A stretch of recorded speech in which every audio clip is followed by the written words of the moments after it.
Ավելի քան 30 մեդալ երկու շաբաթվա ընթացքում ՀԱՕԿ նախագահ Գագիկ Ծառուկյանի հյուրերը այն ըմբիշները, ծանրորդներն ու մարզիչներն են, որոնք Մոլդովայում ու Սլովակիայում ամենից վեր ծածանեցին հայոց եռագույնը։ Հենակետային մարզաձևերի ներկայացուցիչները դարձյալ ապացուցեցին, որ ըմշամարտի ու ծանրամարտի հայկական դպրոցները աշխարհում լավագույններից են։ Սա տարիների գրագետ ու հետևողական աշխատանք է, որը տալիս է իր արդյունքները։ Շնորհավորելով մարզիկներին, հայրենական սպորտի ղեկավարն ընդգծում է, որ արժանապատիվ ու վաստակած հաղթանակների սպասում է ամբողջ հայազգը։ Առաջին հերթին ուզում եմ ի սրտե ձեր բոլորին ողջունել։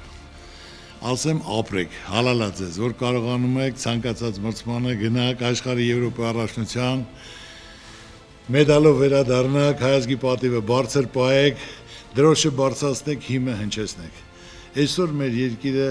այն վիճակում է, որ ցանկացած հաղթանակ մարդկանց ոգևորումը հնարավորություն է տալի ուրախանալու, հույս կապելու, որ ամեն ինչ լավ է, որ հայազգը շատ ուժեղ է։ Այսօր ամեն մեկը աշխարհի տարբեր ծայրերում ցանկացած հայ հպարտանում է, որ ինքը հայ է։ Ծանրամարտի Եվրոպայի առաջնությունում տղամարդկանց ու կանանց մեր հավաքականները թիմային պայքարում առաջինն էին, իսկ համաշխարհային ծանրամարտի ամենահզոր մարզիկը Վարազդատ Լալայանն է։ Սա հպարտություն է մոլորակի բոլոր հայերի համար։ Բրավո։ Եվրոպայի չեմպիոն Վարազդատ Լալայանն է ձեր էկրաններին եւ այդ սպասված Լաշա Տալախաձեն անձամբ շնորհավորում է Վարազդատ Լալայանին կախում ոսկե մեդալը։ Այսօր դուք բոլորը տեսաք մեր հսկան Լալայանը, որը այսօր աշխարհի ամենաուժեղ մարդն է, որը ոսկե մեդալը բերեց եւ աշխարհից եւ Եվրոպայից, քեզ առողջություն, Աստված պահապան, որ միշտ մեր հայազգի պատիվը տենց բարձր պահես, բարձունքում լինի։ Գարիկ, ես քեզ միշտ հիշում եմ համալիրում, որ ռեկորդ սահմանեցիր, իրոք մալադեց, ապրես, որ դու լիարժեք զբաղվում ես, հետևում ես, տարբերություն էլ դու զգում ես, չէ՞, որ օր-օրիդ ավելի ուժեղ, ավելի հզոր։ Կանգնեց, ապրես, վերևում Գարիկ։ Ու հրել Գարիկ, Եվրոպայի չեմպիոն։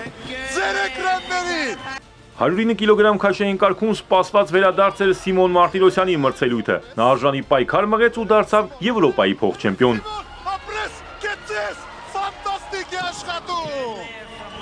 Մալխաս Ամոյանի քառակի չեմպիոնությունը եւս հպարտության անսահման պահեր պարգևեց աշխարհասփյուր հայերին։ Ամոյանը նույնպես ցանկացած մրցման հնարինը, աննարինը անում է, կարողանալով կազմակերպի հայազգի պատիվը բարձր պահել։ Հենց այնպես մեդալը չի լինում, մեդալը ընդ դրած չի, այլ պետք է չարչարվեն, պայքարեն, պարապեն, որ կարողանան լիարժեք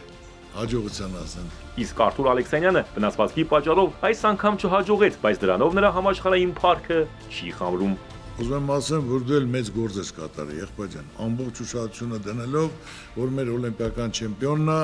7 տակի Եվրոպայի չեմպիոն, քառակի աշխարհի չեմպիոն, օլիմպիական չեմպիոն, դու էլի արժանի ես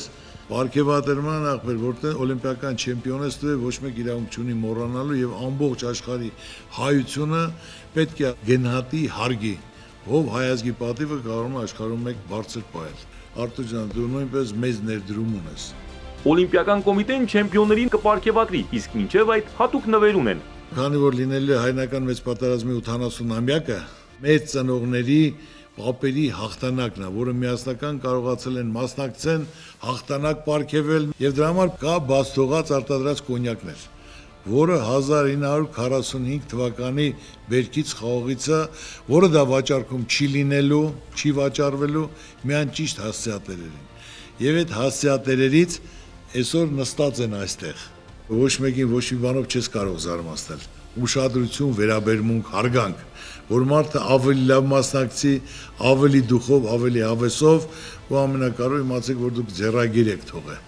Ձեռագիր եք թողում, դա միշտ դարեդար հիշելու են ձեզ։ Այսօր մեր ազգը